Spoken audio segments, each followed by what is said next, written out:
Good morning, dear student of class 12. We are going to study your first chapter, that is the electric charge and electric field.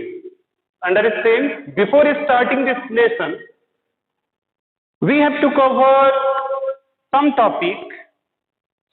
So, the first topic of this lesson will be electrostatics.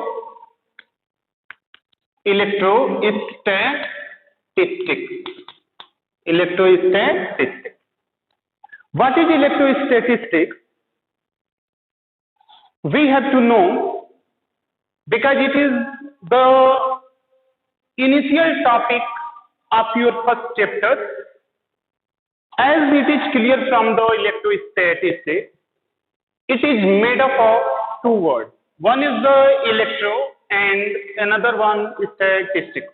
Okay, so I'm writing here.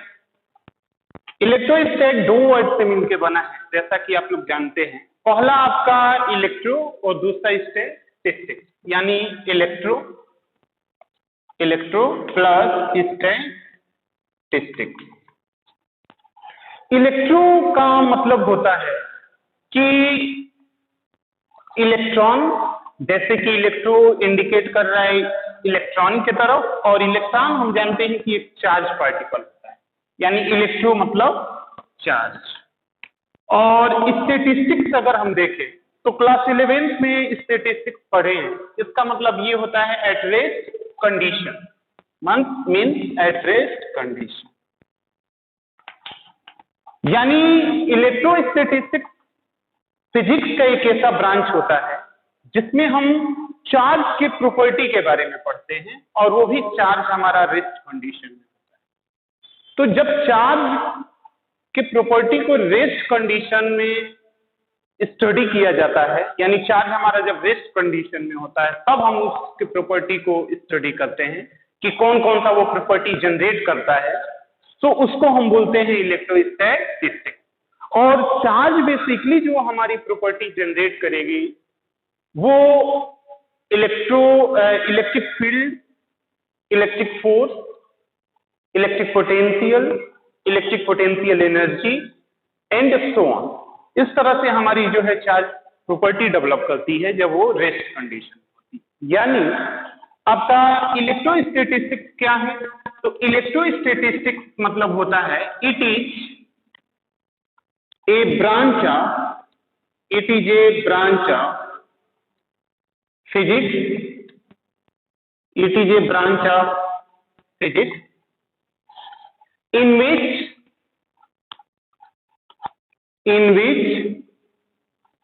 we study about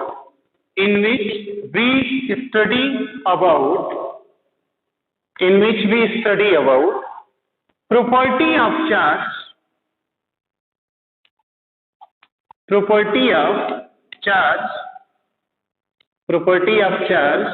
at rest condition. अब ये property कौन कौन सा होगा जो charge हमारा generate करता है जब वो रेस्ट कंडीशन में होता है? तो इसमें जो प्रॉपर्टी होगा, लाइक हम लिख दे रहे हैं यहाँ पे, इलेक्ट्रिक फील्ड हो गया आपका. फिर जो है इलेक्ट्रिक पोटेंशियल हो गया, आगे हम देखेंगे, एंड सो, या फिर इसको लिख सकते हैं आप इट. तो फिजिक्स का एक ऐसा ब्रांच जिसमें हम चार्ज के प्रॉपर्टी के बारे में पढ़ते हैं, वो भी चार्ज हमारा रेस्ट कंडीशन में होता है, तो उसको इलेक्ट्रोस्टैट बोलते हैं. जैसे मान लेते हैं कि यहाँ पे एक चार्ज है और ये चार्ज आपका पॉइंट O पे लोकेटेड है, और ये जो चार्ज है वो किस कंडीशन में है? Rest condition. तो यहाँ पे जो हम अप्लाई करेंगे वो किसका प्रिंसिपल अप्लाई करेंगे? इलेक्ट्रोस्टैटिस्टिक्स का. और जब इलेक्ट्रोस्टैटिस्टिक्स का प्रिंसिपल अप्लाई करेंगे तो ये चार्ज कौन कौन सा प्रॉपर्टी शो करेगी? तो हमारा हो जाएगा इलेक्ट्रिक फील्ड हो जाएगा, फिर आपका इलेक्ट्रिक फोर्स हो जाएगा, एंड ऐसे ही सो। क्लियर है? जो आगे हमें देखना होता है, देखेंगे भी। तो ये हमारा इलेक्ट्रोस्टैटिस्टिक्स होता है।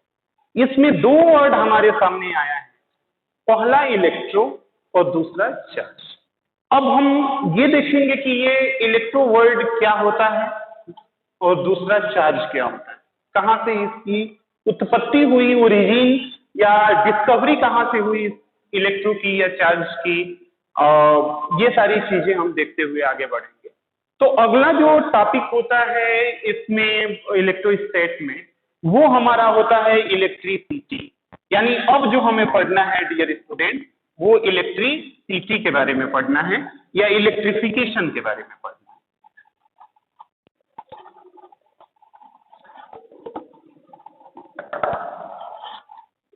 तो अगला हम शुरू कर रहे हैं इलेक्ट्रिसिटी,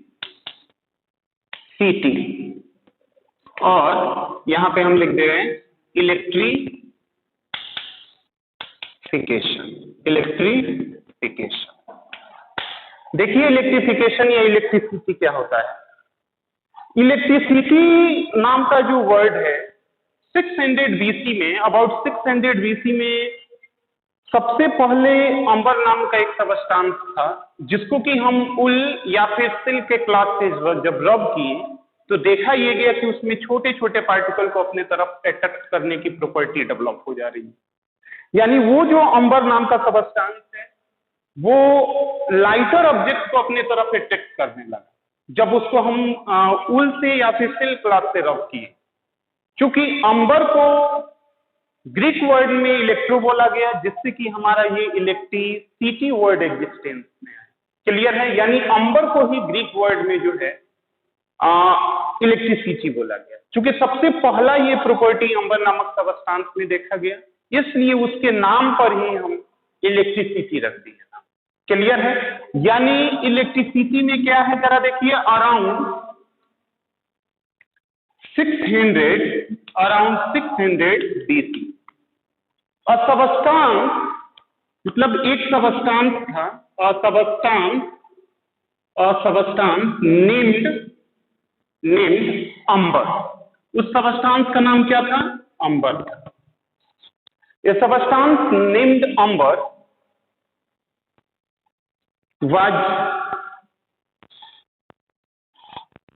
इज रब्ड, अभी भी रब्ड जब करते हैं इज रब्ड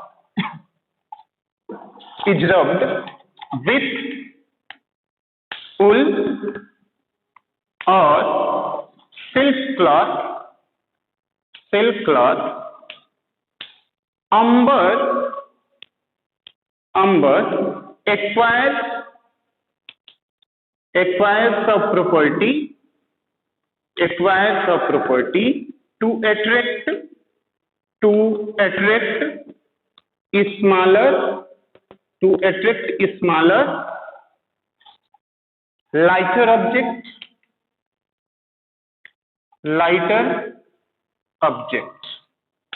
यानी जब अंबर को हम सिल्क क्लॉथ या उल से जब रब करते हैं तो वो छोटे छोटे लाइटर ऑब्जेक्ट को अपने तरफ अट्रैक्ट करने लगता है। क्योंकि अंबर को ग्रीक वर्ड में इलेक्ट्रो बोला गया, जिससे कि इलेक्ट्रिसिटी शब्द का इलेक्ट्रिसिटी शब्द है, जिसका मीनिंग होता है electricity. Amber in Greek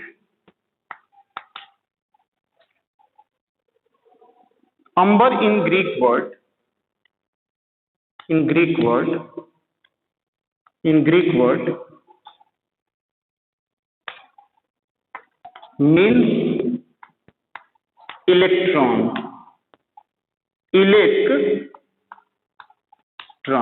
From where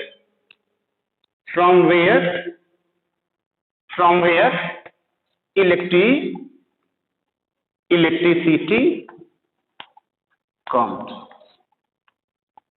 और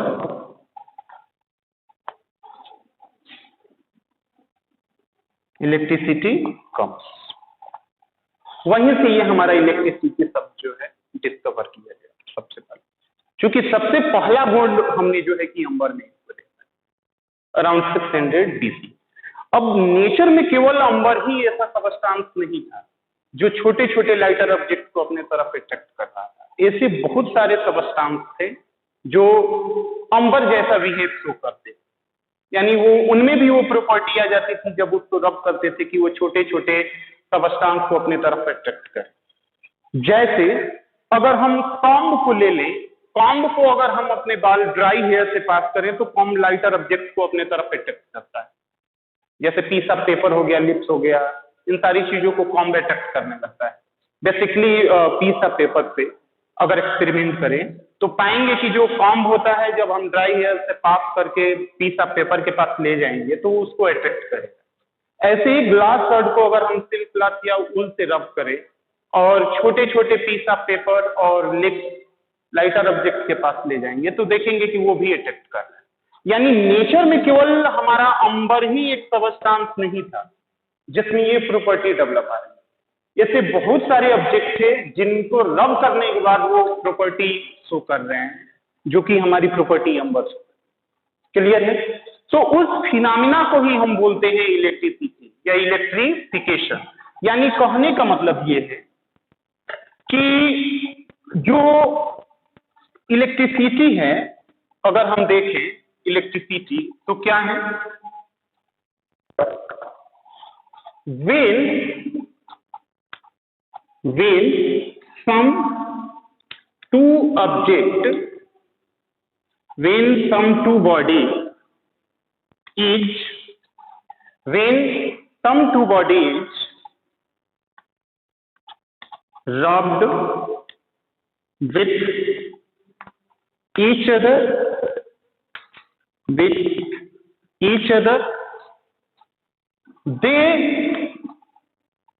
acquire a property to attract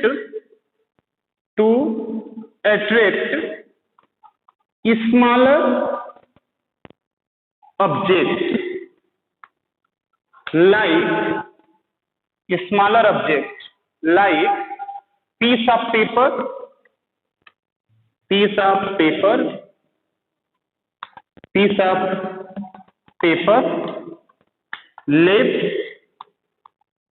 lips, etc.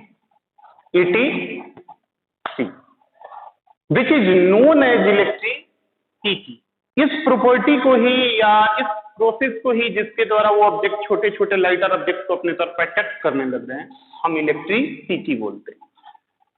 It is known as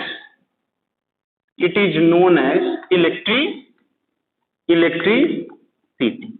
इसी को हम बोलते हैं क्या? इलेक्ट्रिसिटी बोलते हैं। And the body is known as, और उस बॉडी को हम क्या बोलते हैं? And body is known as electrified body. Electrified body, और उस बॉडी को हम इलेक्ट्रिफाइड बॉडी बोलते हैं। और जिस प्रॉपर्टी के चलते ये छोटे छोटे लाइटर ऑब्जेक्ट अपने तरफ अट्रैक्ट कर रहा है उसको हम बोलते हैं electric charge. And the property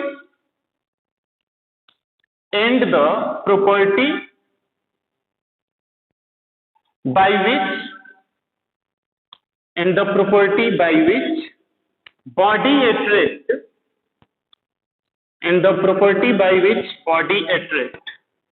lighter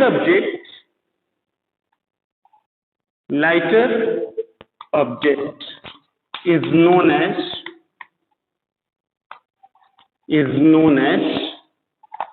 electric charge.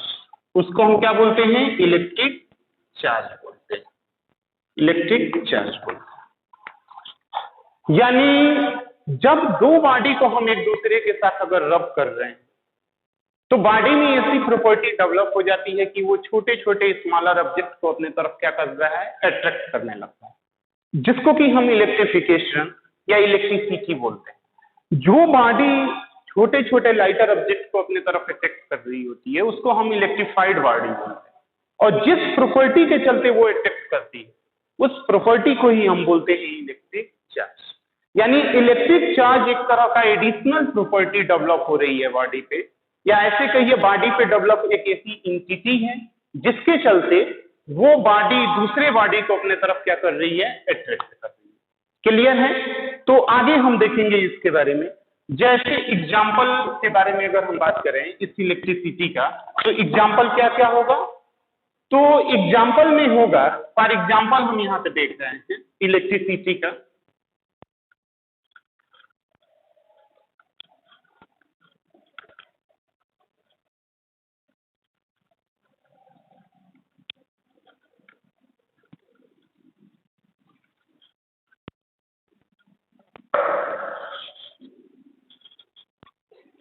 For example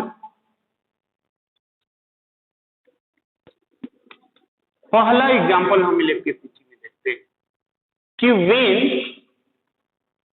com, अगर हम कॉम को रब करें, comb is rubbed with dry hair, यानी कॉम्ब को जब हम ड्राई हेयर से रब्ड करते हैं तो कॉम्ब क्या हो जाता है, जरा बता दीजिए। Comb is electrified, comb electrified हो जाता है। दूसरा अगर हम देखें कि टीवी स्क्रीन के पास या फिर मॉनिटर के पास अगर आप लाइटर ऑब्जेक्ट को ले जाएं तो वो भी छोटे छोटे ऑब्जेक्ट को अपने तरफ क्या करते हैं, अट्रैक्ट करते हैं। तो वो भी एक हमारा जो है एग्जाम्पल होगा इलेक्ट्रिसिटी का, इलेक्ट्रीफाइड का। वेन टीवी स्क्रीन, या फिर अगला एग्जाम्पल हम दे रहे हैं, when glass rod is rubbed with, when glass rod is rubbed with full or glass rod is rubbed with full or plastic rod, they become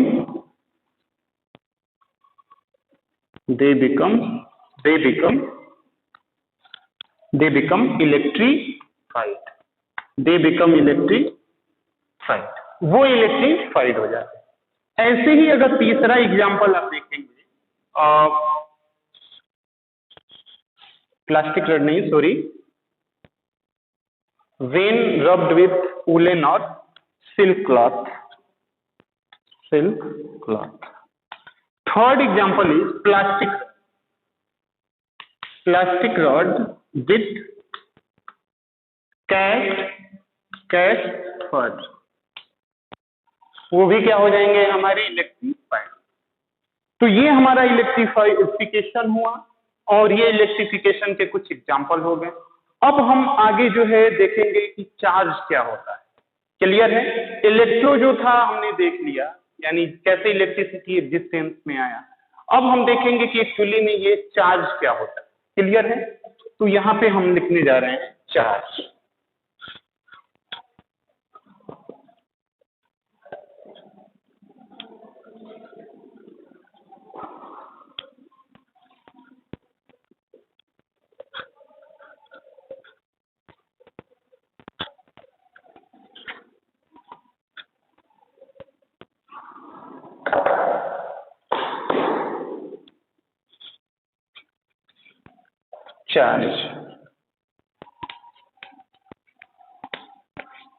देखिए, चार्ज किसी भी बॉडी का एक एडिशनल प्रॉपर्टी होता है।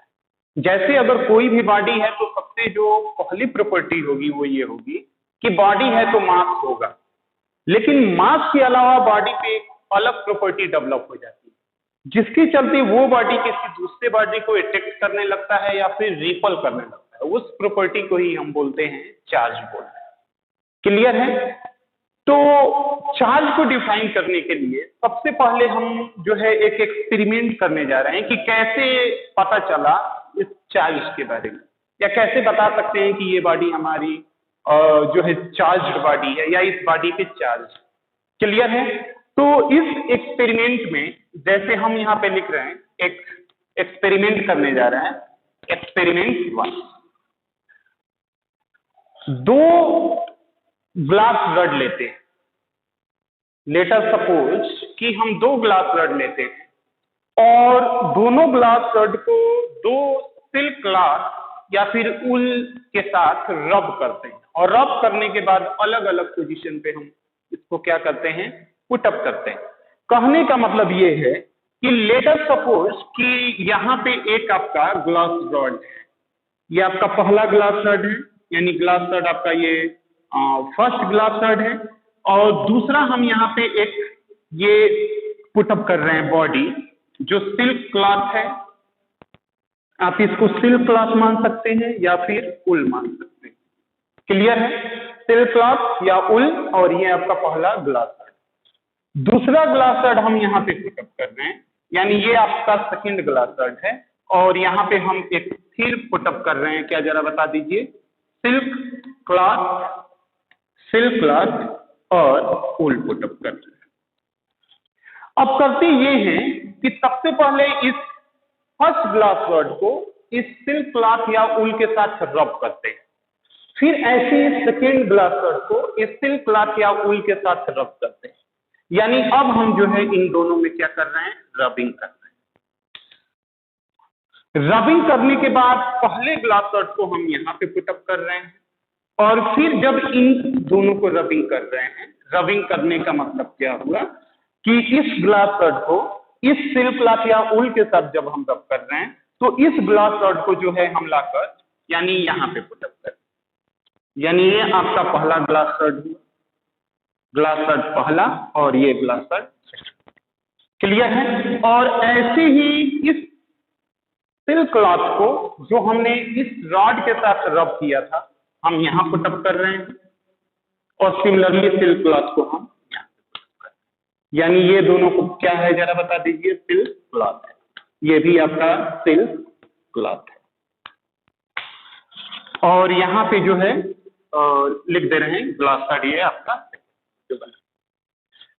तो जब इस फर्स्ट ग्लास रड को इस सिल्क क्लॉथ के साथ रब करने के बाद हम यहाँ पुटअप करते हैं, और इस दूसरे ग्लास रड को इस सिल्क क्लॉथ के साथ रब करने के बाद यहाँ पुटअप करते हैं, तो देखा ये जाता है कि ये दोनों रॉड एक दूसरे को रिपल करना शुरू करते हैं, यानी इनके और इनके बीच में एक रिपल्सन फोर्स काम करता है। यानी ये ग्लास रड इधर जाने लगता है धीरे धीरे, और ये ग्लास रड इधर, यानी इसके बीच में एक फोर्स ऑफ रिपल्सन जनरेट हो जाता है।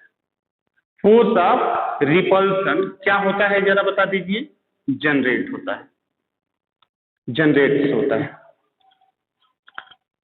इसके बीच में भी हम देखते हैं कि जब दोनों सिल्क क्लॉथ को इस दोनों ग्लास रड के साथ रब करने के बाद पुटअप करते हैं तो इसमें भी जो है एक फोर्स ऑफ रिपल्सन काम करता है, यानी यहाँ पे भी एक क्या काम करता है, फोर्स ऑफ रिपल्सन जो है जनरेट होता है।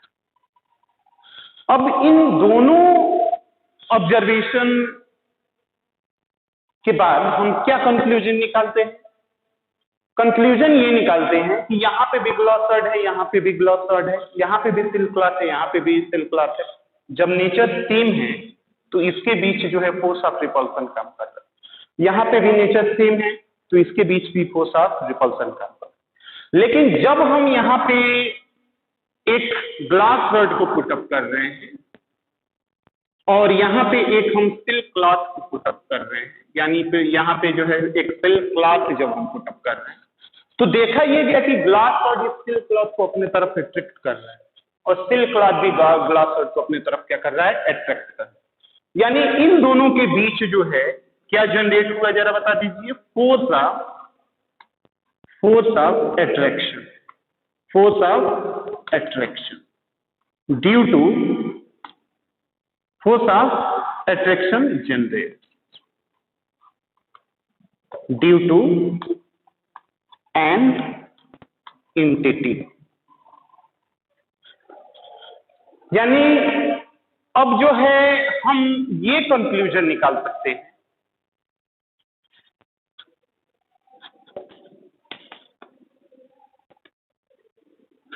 कि जब दो ग्लास रड को हम रखते हैं तो रबिंग करने के बाद इस ग्लास रड पे एक एंटिटी डेवलप हो रही है, जिसके चलते इन दोनों के बीच फोर्स ऑफ रिपल्सन काम कर रहा है। और इसके बीच ऊपर भी एक इंटिटी डेवलप हो रही है जिसके चलते इसके ऊपर फोर्स ऑफ रिपल्सन, लेकिन यहाँ पे फोर्स ऑफ अट्रैक्शन कम कर। क्लियर है? इसका मतलब ये है कि अगर हम इस एक्सपेरिमेंट का कंक्लूजन निकालें तो कंक्लूजन क्या होगा my dear student? So I am going to write here the conclusion, going to write here conclusion। पहला कि जब ग्लास रॉड को स्टील क्लॉथ से हम रब कर रहे हैं तो दोनों पे एक इंचिटी डेवलप हो रहा है जिसके चलते दो ग्लास रॉड एक दूसरे को रिपल कर रहे हैं और फिर स्टील क्लॉथ भी एक दूसरे को क्या कर रहे हैं? रिपल कर रहे हैं। यानी वेन लिख रहा हूं यहां पे मैं glass rod, when glass rod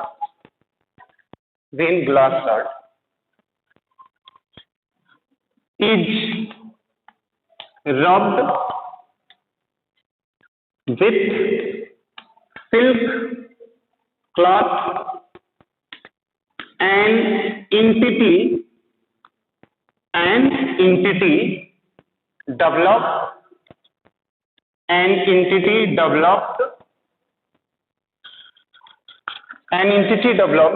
on both substance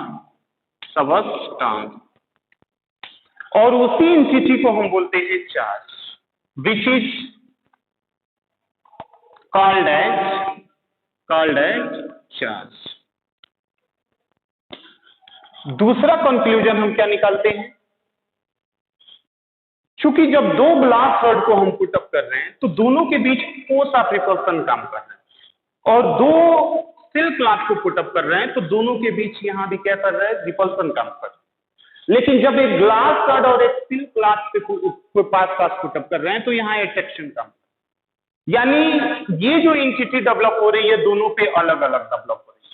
glass rod पे अलग डेवलप हो रही है और स्टील क्लॉथ पे अलग डेवलप हो रही है। जब यहां दोनों बॉडी का नेचर सेम है तो रिपल्सन फोर्स काम कर रहा है, फिर यहां जब दोनों बॉडी का नेचर सेम है तो रिपल्सन काम कर रहा है, जबकि यहां जब दोनों बॉडी का नेचर अपोजिट है तो वहां अट्रैक्शन फोर्स काम कर रहा है। यानी ये इंटिटी दो तरह का, जब इंटिटी का नेचर सेम रह रहा है तो वहां फोर्स ऑफ अट्रैक्शन काम कर रहा है और जब इंटिटी का नेचर अपोजिट हो रहा है तो वहां अट्रैक्शन फोर्स। यानी कहने का मतलब ये है कि अगर इस सेकेंड ऑब्जर्वेशन को हम देखें तो यहां से क्या कंक्लूजन निकालेंगे my dear student? Second observation, this charge और entity has two टाइप। ये entity दो तरह की है। क्लियर है? वन इज द entity, या लिख रहा हूं entity developed on glass rod is known as positive charge, ये एक कन्वेंशनल होता है, स्टूडेंट। क्लियर है? And on silk cloth charges it is negative charge। Silk cloth पे जो होता है वो निगेटिव चार्ज। क्लियर है? अब यहां पे हम जो है प्रॉपर्टी ऑफ चार्ज देखेंगे कि आखिर में इस एक्सपेरिमेंट से हम क्या कंक्लूजन निकालते हैं। क्लियर है? तो देखिए यहां पे जो कंक्लूजन हम निकालते हैं वो ये निकालते हैं, ध्यान से देखिए कि यहां पे भी ग्लास रॉड था, यहां पे भी ग्लास रॉड, दोनों का नेचर सेम है, यानी यहां पे भी पॉजिटिव चार्ज है, यहां पे भी पॉजिटिव चार्ज है। सिल्क क्लॉथ यहां पे भी निगेटिव है, यहां पे भी निगेटिव है, लेकिन यहां पे आपका पॉजिटिव और यहां पे निगेटिव। तो जब चार्ज का नेचर सेम रहता है तो वो एक दूसरे को क्या करते हैं? रिपल करते हैं। और जब चार्ज का नेचर अपोजिट होता है तो वो एक दूसरे को क्या करते हैं, अट्रैक्ट करते हैं। यानी अगर यहां पे देखा जाए कंक्लूजन में, तो हम निकालेंगे कि same charge, same nature of charge, same nature of charge, same nature of charge repel, same nature of charge repel to each other, same nature of charge repel to each other. For example,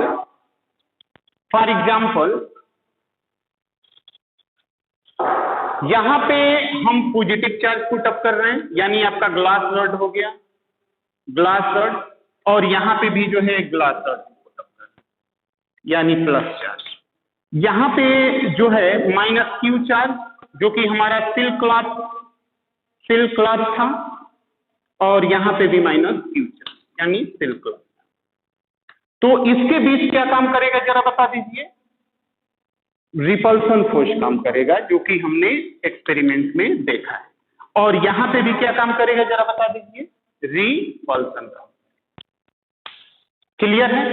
लेकिन अगर charge का nature जो है opposite है, कहने का मतलब opposite होने का मतलब क्या है कि यहां पे हम लिख दे रहे हैं, ये तो फर्स्ट है कंक्लूजन में जो होता है same nature of charge repel to each other. दूसरा हम यहां लिख दे रहे हैं स्टूडेंट कि opposite charge attract, opposite charge एक दूसरे को क्या करते हैं, अट्रैक्ट करते हैं, यानी attract to each other, attract to each other. जैसे यहां पे प्लस क्यू चार्ज है और यहां पे माइनस, तो ये एक दूसरे को क्या करेंगे, अट्रैक्ट करेंगे, यानी यहां जो फोर्स काम करेगा वो क्या करेगा, अट्रैक्शन। क्लियर है? तो इस तरह से हम जो है कंक्लूजन निकालते हैं कि चार्ज किसी भी बॉडी का एक एडिशनल प्रॉपर्टी होता है, जिसके चलते दो बॉडी एक दूसरे को या तो अट्रैक्ट करते हैं या तो रिपल करते हैं। तो अब हम डिफिनीशन देखेंगे चार्ज के, इसके बेसिस पे कि क्या होता है चार्ज। क्लियर है? तो चार्ज हम देखे हैं यहाँ पे कि जब दो बॉडी को रब कर रहे हैं तो दोनों बॉडी पे एक अलग इंटिटी डेवलप हो जा रही है, जिसके चलते कि वो एक दूसरे को या तो रिपल कर रहे हैं या तो अट्रैक्ट कर रहे हैं। जैसे ग्लास नट पुट अप किया गया तो वो एक दूसरे को क्या किए थे, रिपल किए थे। लेकिन जब एक ग्लास नट को और सिल्क क्लॉथ को रखे तो अट्रैक्ट किए। यानी हमारा जो चार्ज होता है किसी भी बॉडी की एडिशनल प्रॉपर्टी होती है, जिसके चलते दो बॉडी एक दूसरे को या तो अट्रैक्ट करते हैं या तो रिपल करते हैं। क्लियर है? तो यहां पे हम लिखेंगे चार्ज का डेफिनेशन, मतलब चार्ज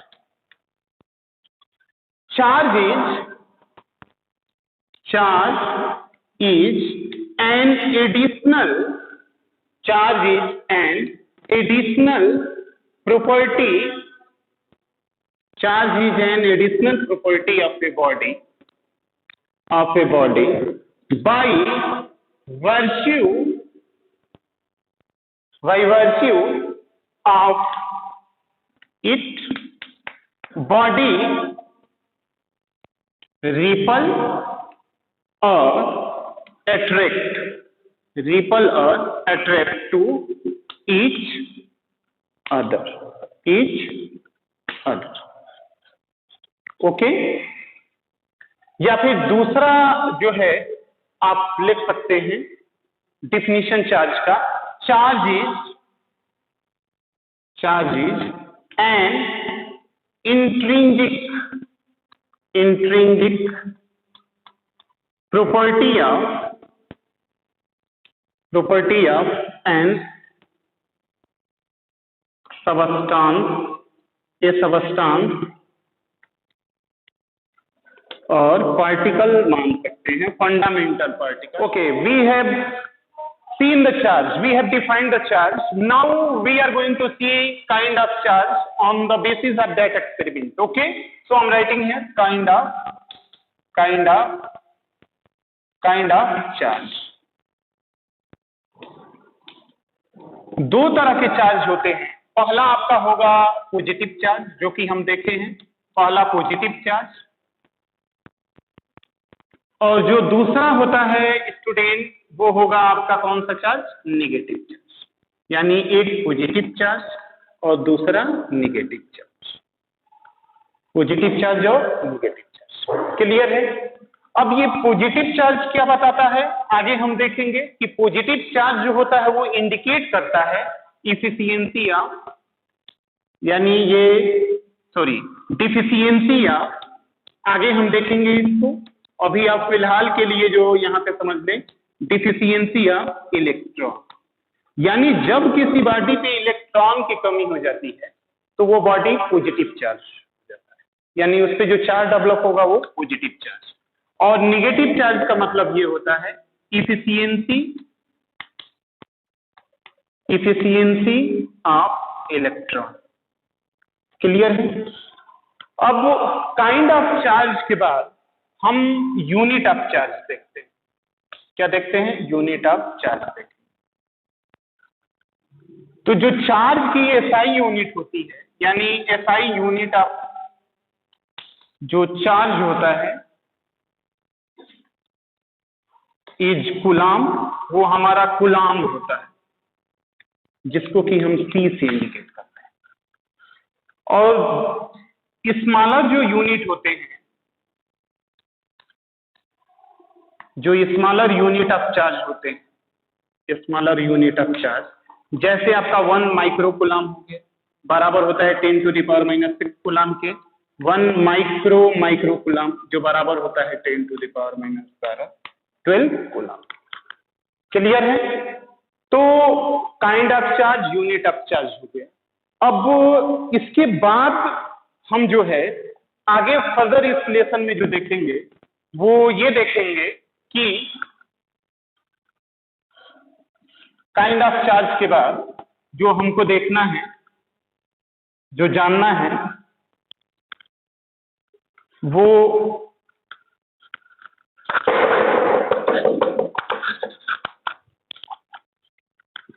क्या देखना है? देखिए, केवल हमारा ग्लास रॉड ही ये शो नहीं करता है, केवल ग्लास रॉड पे ही इंटिटी डेवलप नहीं होती है, जिसके चलते कि वो जब दो ग्लास रॉड को हम रखते हैं तो एक दूसरे को रिपल करता है, और ग्लास रॉड और सिल्क ग्लास को जब रखते हैं तो अट्रैक्ट करता है। अगर हम यहाँ पे प्लास्टिक रॉड भी अगर हम ले लें, यहाँ पे मान लीजिए कि एक हम प्लास्टिक रॉड ले लेते हैं, और यहाँ पे जो है कि हम कैट, यहाँ पे फर हम लिख रहे हैं, कैट फर ले लें। अगर हम रब कर दें, रबिंग करें, यहाँ पे भी जो है एक प्लास्टिक रॉड ले लेते हैं, और यहाँ पे जो है कैट अगर फर लें, कैट फर लें, और अगर जो रब करें, और इन दोनों प्लास्टिक रॉड को अगर हम यहाँ सेपरेट करें और दोनों कैट के फर को यहाँ पे, ये कैट फर हो गया, ये कैट फर हो गया, और ये आपका क्या हो गया, जरा बता दीजिए? प्लास्टिक रॉड हो गया। तो यहाँ पे भी वो सिमिलर फिनोमिना जो हमारा ग्लास रॉड के केस में आ रहा था वो आता है, यानी इन दोनों के बीच में एक रिपल्सन फोर्स काम करता है, रिपल्सन फोर्स। और यहाँ पे भी जो फोर्स काम करेगा वो कौन सा फोर्स होगा, जरा बता दीजिए? रिपल्सन, यानी ये एक दूसरे को रिपल करेगा, ये भी एक दूसरे को रिपल करेगा। लेकिन जब हम यहाँ पे एक प्लास्टिक रॉड को हम पुटअप करते हैं और यहाँ पे कैट फर को जब हम रखते हैं, तो दोनों के बीच जो फोर्स काम करता है वो होता है आपका एट्रैक्शन फोर्स काम करता है। लेकिन इस केस में जो इस प्लास्टिक रॉड पे चार्ज डेवलप होता है उसको हम निगेटिव चार्ज बोलते हैं, और जो कैट पे जो होता है उसको हम पॉजिटिव चार्ज बोलते हैं, पॉजिटिव चार्ज बोलते हैं। ऐसा इसलिए कि जब हम इस प्लास्टिक रॉड को कैट के फर के साथ रब कर एक दूसरे के पास पास रखते हैं तो देखा यह गया कि दोनों रिपल कर रहे हैं, फिर कैट्स फर भी रिपल कर रही हैं, लेकिन कैट्स फर और प्लास्टिक रड एक दूसरे को अट्रैक्ट कर रहे हैं। लेकिन यही अगर जो मान लीजिए कि हम यहां पर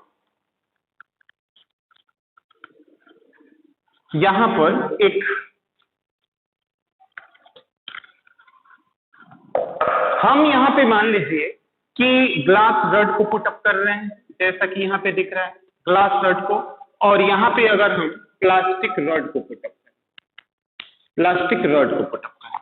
तो देखा यह गया कि दोनों एक दूसरे को अट्रैक्ट कर रहे हैं।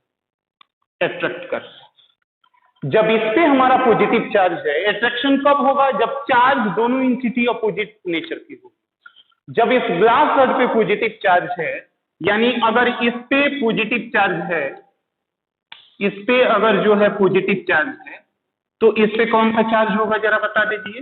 इस पे हो जाएगा निगेटिव चार्ज, इस पे हो जाएगा निगेटिव चार्ज। क्लियर है? फिर जो है कि आगे हम ये देखें कि अगर इस ग्लास रड को हम दो पिच बॉल से टच कराकर और दोनों पिच बॉल को अलग अलग हम रख दें, तो देखा यह गया दोनों में जो है कि एक दूसरे को रिपल कर रहे हैं, रिपल्सन हो रहा है। और दो पिच बॉल को अगर हम इस प्लास्टिक रड से टच करा के रख दें तो दोनों के बीच भी अट्रैक्शन। लेकिन एक पिच बॉल को अगर इस ग्लास रड से और एक पिच बॉल को अगर हम इस प्लास्टिक रड से टच करा के पास रखें तो दोनों में अट्रैक्शन काम करता है। यानी इन दोनों रॉड का नेचर एक दूसरे के क्या है? ऑपोजिट। क्लियर है? अब ये आखिर में क्यों चार्ज जो है बॉडी पे डेवलप हो रहा है, ये हमारे सामने बेसिक क्वेश्चन एराइज होता है कि जो चार्ज डेवलप होता है वो किसी भी बॉडी पे क्यों डेवलप होता है। तो देखिए, चार्ज जो है किसी बॉडी पे डेवलप होती है, अगर उसको देखा जाए तो उसके पीछे क्या रीजन है ये हम देखेंगे। तो देखिए, हम जानते हैं कि कोई भी मैटर जो होता है, मैटर वो मॉलिक्यूल से मिलकर बना होता है, और जो मॉलिक्यूल्स होते हैं वो किससे मिलकर बने होते हैं? एटम से मिलकर बने होते हैं। एटम में हमारा इलेक्ट्रॉन, प्रोटॉन और क्या होता है? न्यूट्रॉन। यानी मैटर मॉलिक्यूल एटम से मिलकर बना होता है, एटम इलेक्ट्रॉन, प्रोटॉन, न्यूट्रॉन से मिलकर बना होता है। अब हम जानते हैं कि एटम का अगर हम कंस्ट्रक्शन देखें, तो एटम में एक न्यूक्लियस होता है जिसमें न्यूट्रॉन और प्रोटॉन होते हैं, बहुत सारे प्रोटॉन होंगे, न्यूट्रॉन और प्रोटॉन, और इलेक्ट्रॉन उसके चारों तरफ डिफरेंट ऑर्बिटल में क्या करते रहते हैं? मूव करते रहते हैं।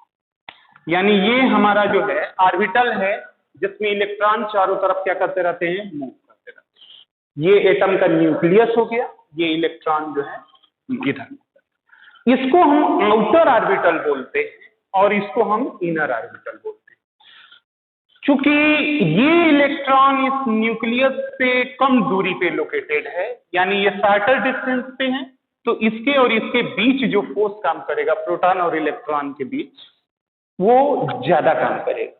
यानी ये जो इनर मोस्ट ऑर्बिटल इलेक्ट्रॉन है, इस इनर ऑर्बिटल में मूव करने वाले जो इलेक्ट्रॉन वो स्ट्रांगली बॉन्डेड होंगे इस nucleus.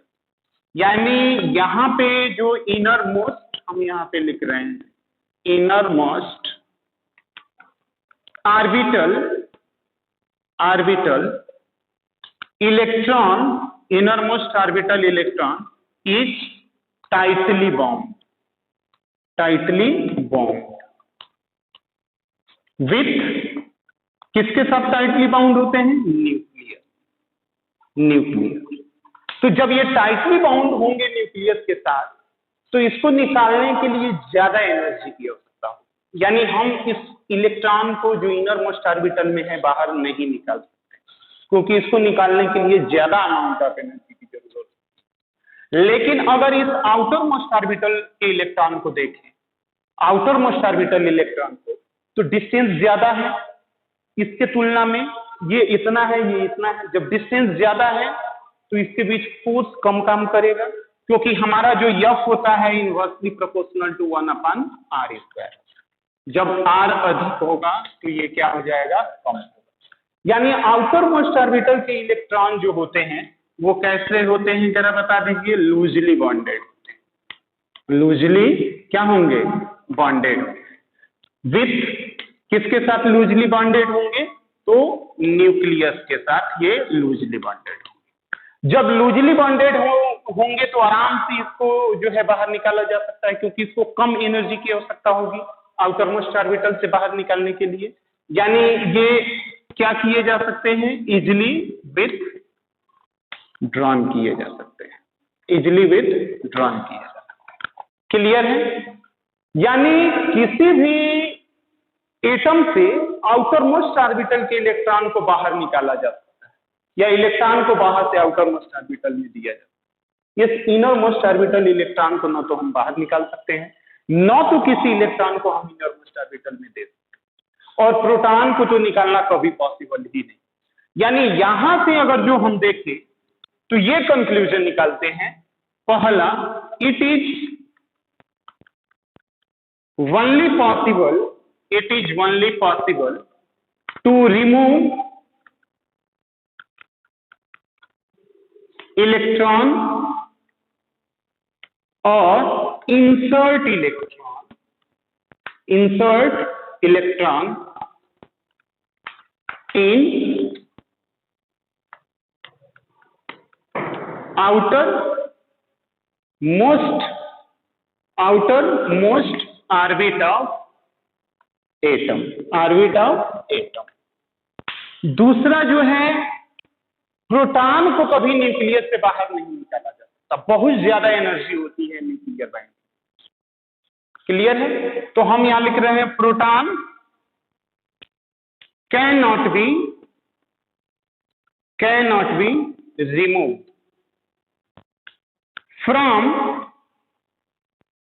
from nucleus of an atom।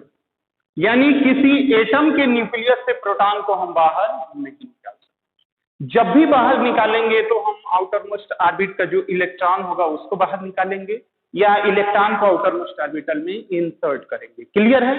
अब अगला जो हमको देखना होता है कि कैसे बॉडी पे चार्ज डेवलप हो जाता है, ये हम देखेंगे।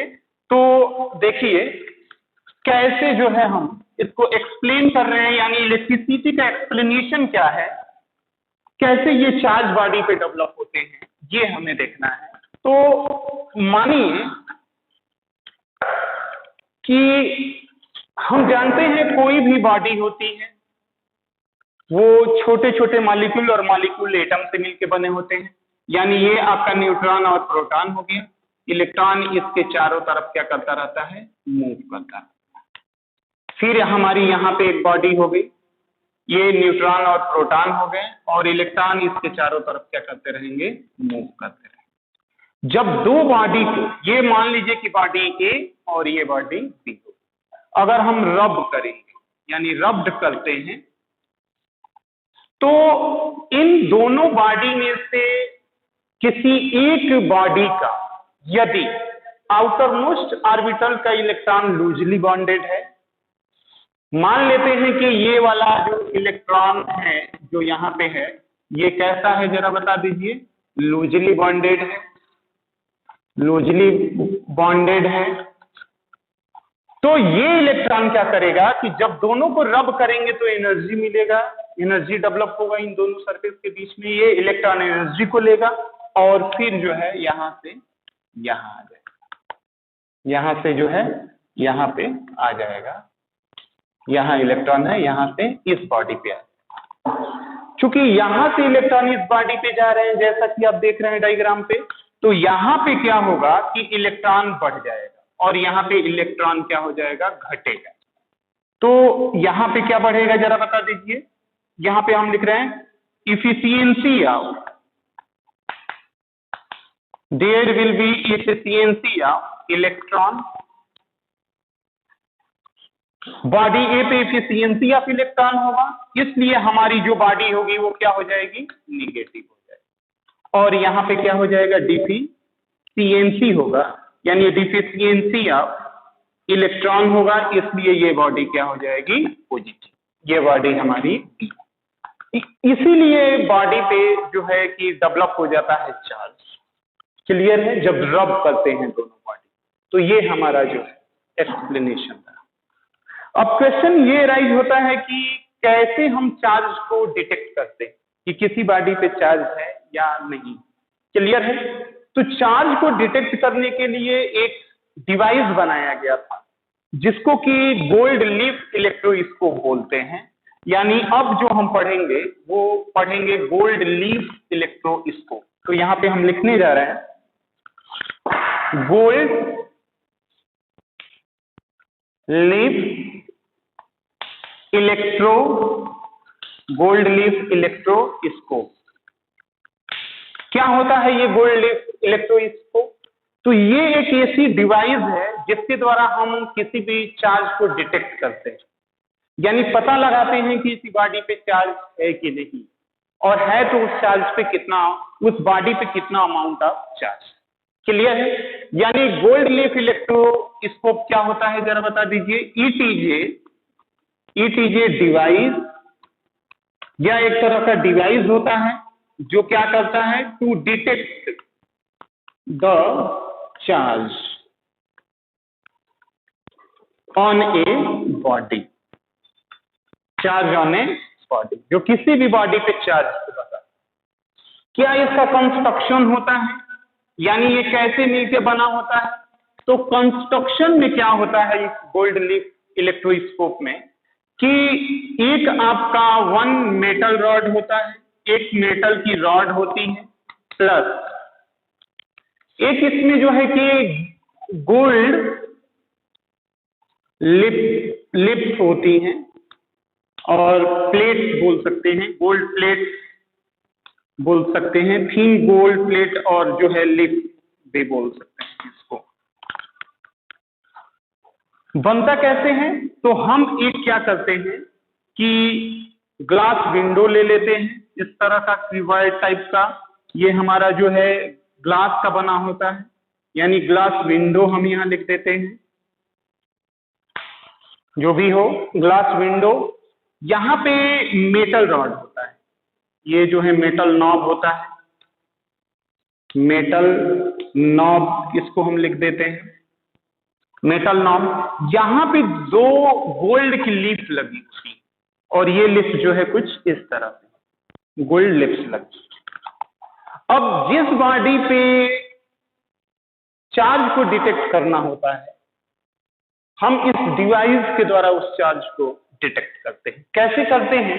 तो मान लीजिए कि यहाँ पे एक बॉडी है, और ये कौन सी बॉडी है जरा बता दीजिए, चार्ज बॉडी है।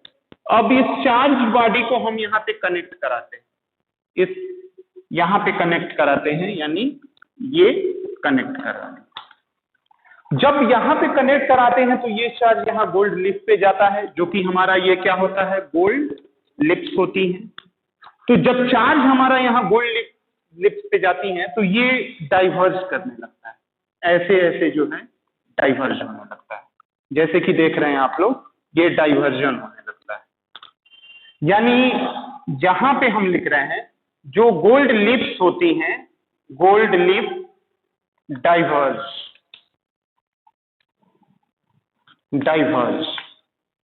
और जो डाइवर्जन होता है गोल्ड लिप का, यानी डाइवर्जन ऑफ गोल्ड लिप का जो डाइवर्जन होता है वो देता है Gibbs amount of charge, Gibbs amount of charge on the body. यानी इसके डाइवर्जन के द्वारा ये जो डाइवर्जन हो रहा है वो फाइंड आउट करते हैं हम कितना अमाउंट ऑफ बॉडी पे क्या है चार्ज। तो ये हमारा जो है कि गोल्ड लीफ इलेक्ट्रोस्कोप है, जिसके द्वारा हम चार्ज को क्या करते हैं, डिटेक्ट करते हैं। सबसे पहले जो पॉजिटिव और निगेटिव चार्ज का जो कंसेप्ट आया था वो अमेरिकन साइंटिस्ट थे, फ्रैंकलिन थे, उन्होंने जो है कि दिया। ये मात्र कन्वेंशनल है, क्लियर है।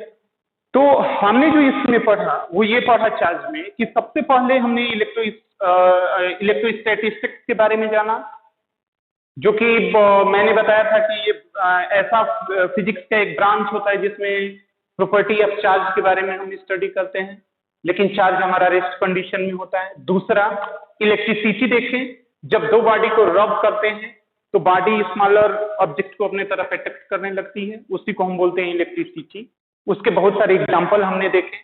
उसके बाद ये देखने के बाद जो है हमने चार्ज डिफाइन किया, एक्सपेरिमेंट कुछ किए, उसके बेसिस पे हमने ऑब्जर्वेशन निकाले। उसके बाद हम type of charge, unit of charge देखने के बाद गोल्ड लीफ इलेक्ट्रोस्कोप देखें और जो है कि उसका कंस्ट्रक्शन और इसका वर्क क्या। क्लियर है? तो ये हमारा जो है इलेक्ट्रिक चार्ज हुआ।